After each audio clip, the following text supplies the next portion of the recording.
Name of that tea type? The We call it silver-tipped white tea. silver-tipped white tea. Yes. Oh wow. So that, and then you said there's also black tea Yes. and So we make black tea, green tea, and oolong tea out of these tea leaves. While this is specifically for silver-tipped white tea. Can I smell it? Oh, fresh, yes. So that was Keith explaining the variety of tea that's made in tea country near Hatton in Sri Lanka. And this is the Dunkeld factory. Beautiful morning. And so these women get paid based on the amount of tea they pick? Yes, daily they have to pluck roughly about 18 kilograms of tea leaves in order to get paid. And if they don't accumulate that, then most probably they will not be paid. At all? Yeah, that's how it is. It's pretty stern. And once after, even they pick their 18 kilograms, the daily income is going to be somewhere around 1,350 Sri Lankan rupees, which is an equivalent of less than $3 US. A day? Yes. I see. So, and what happens if it rains? Depending on the weather and depending on the experience, a single lady will be able to accumulate this amount within about 4 to sometimes within about 8 hours. I see. But if they have to get paid, they have to pluck. So what if they pick 15 kilos, but by noon, but it starts raining and they can't pick anymore? That's too bad. Well, unfortunately, but these ladies are prepared for everything. You might see them with ponchos, so that's the tea flowers. Hey, Bovan. And you see the plastic cover that she has tied around her waist? Yeah. This is going to work as a raincoat. Oh, is that right? Yes. So in rain, she's going to cover herself with that, and she continues to pluck. Thank you. Oh, wow. Here it goes. Thank you. Thank you.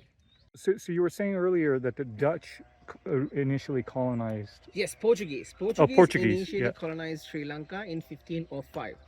And then they introduced coffee into Sri Lanka. And at that time, we had for about a good century or so, Sri Lanka provided the best coffee in the world.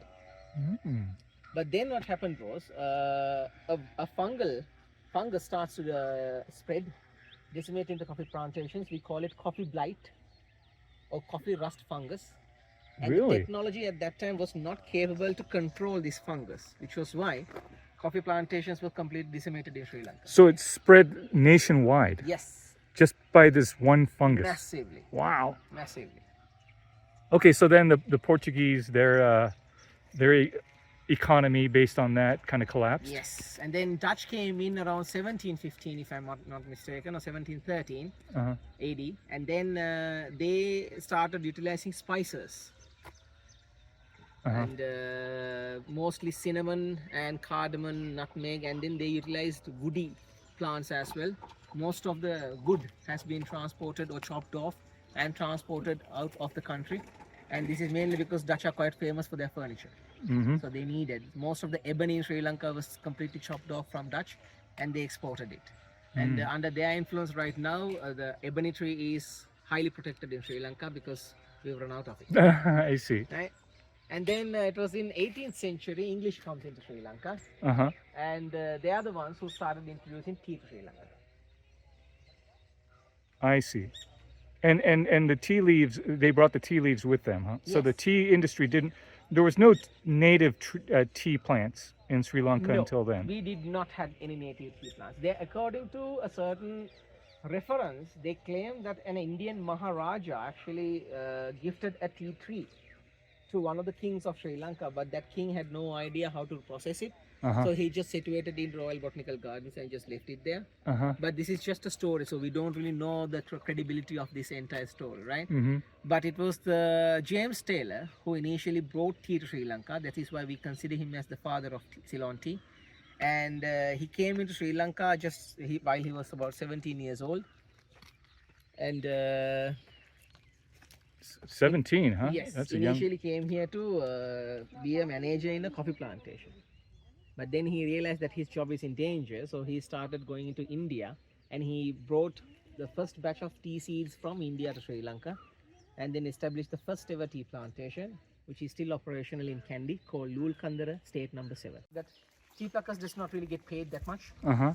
but being working in Dilma, being working in Dunkeld tea estate, Uh-huh. since the prices are regulated, we cannot give them a higher price, right? Mhm. Prices are regulated by the corporation itself. Mhm. And in order to make sure that these people are living a very comforting life, Mhm. we give them additional facilities. For example, we provide them with free health care. We provide them with free education. Mhm. We have early child development center where they can simply come, bring their children here, and then keep them here while the ladies are working, or simply just kind of like works as a Montessori or a nursery. Uh-huh. Right? And all the accommodation is provided by us. And also, once a week, we prefer to provide them with dry rations as well. With what? Dry rations. Dry rations. Yes. Yeah, yeah, yeah. And you saw the shop that we quite Yes, recently yes. opened. So that shop will sell items, goods, for the wholesale price, which is a very reduced price, because that's a welfare shop. I see. So that also encourages these people to simply have a better life rather than being a very typical tea plucker. So we're back at the Ceylon Tea Trails Dunkeld Bungalow. This is the owner's cottage up there where we're staying. So we're gonna walk back. Just finished our morning walk on the premises. Really pretty vegetation and not just the tea.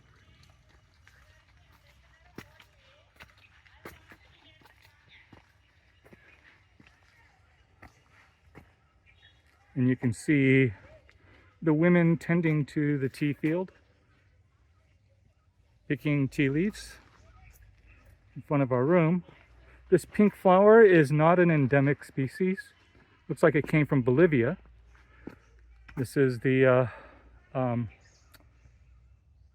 trumpet something. I forgot the name of it. Really pretty. この花の名前覚えてる? Our guide Keith explained it, and it just escapes my mind at the moment. Anyway, so this is the walk up to our room.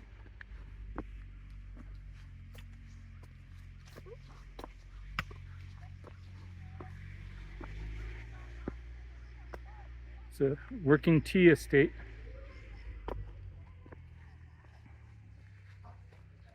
So anyways, this is the walk up. Those orange flowers on the trees.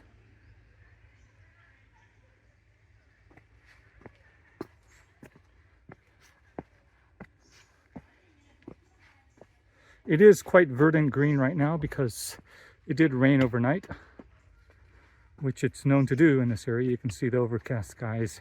It'll probably rain later today as well. Anyway, so we're now going to go back to the room to relax.